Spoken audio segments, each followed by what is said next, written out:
What's good, YouTube family? It's your girl Safi and I'm back with another video, guys. Today I'm doing the remake on the stew peas. I'm doing it from scratch. So I'm gonna be boiling off my pigtail, season my chicken foot with a little bit of all-purpose and chicken season, and I'm going to be adding this to my peas that I've already pre-soaked overnight. So let's get into the video. Alright, so here I have my peas that are soaked overnight with 4 cloves of garlic. And I'm gonna add the chicken foot to this and some pimento seeds, and I'm going to pressure cook this until both the peas and the chicken foot is tender.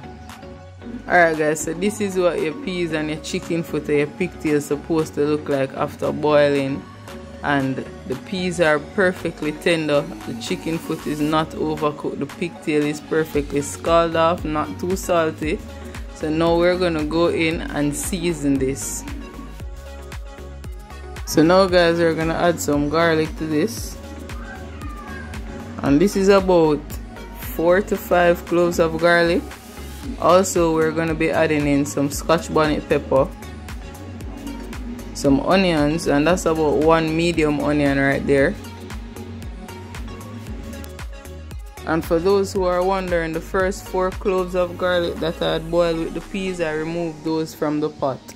So now I'm gonna add some scallion to this as well.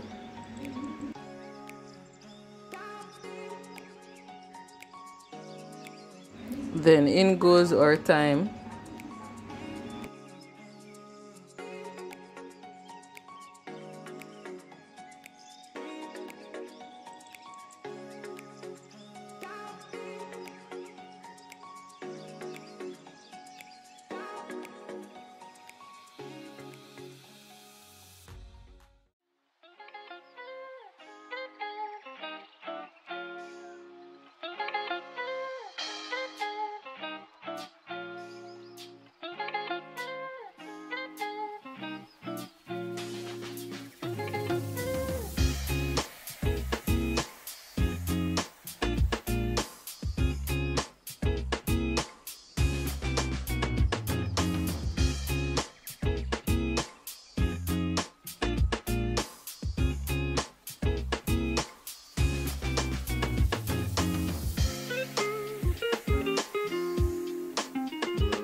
And in the meantime that you have your stew peas, they're simmering, you can go ahead and do your little flour and your little water with the salt for your spinners, as we would call, or some little dumplings.